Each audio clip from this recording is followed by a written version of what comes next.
Hey everybody, Will Poncho here. Quick update on my solar system. So I've moved it all off of this thing, moved it onto here, added a fuse box, an indicator fuse box too. Went fancy.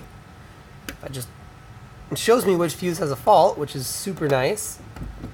Upgraded all the fuses to 10 amps for my new gauge wire, which is 12 gauge. I color coded most of it anyways. I haven't redone the solar line yet, which is something I'm going to do tomorrow. That's like a 20-foot run, so it's kind of a pain, but added a switch too for the landscape lights. Works pretty well.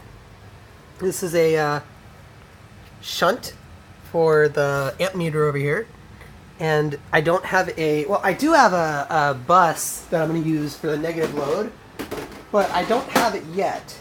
Or I don't have it installed yet, rather. So I've just stuck all of the negative ends of my circuit to the shunt, which goes over to the battery, and it's all fused, so no danger there, just not the greatest setup. So this will go right here. It's going to be my negative bus, since there's no negative on the fuse box.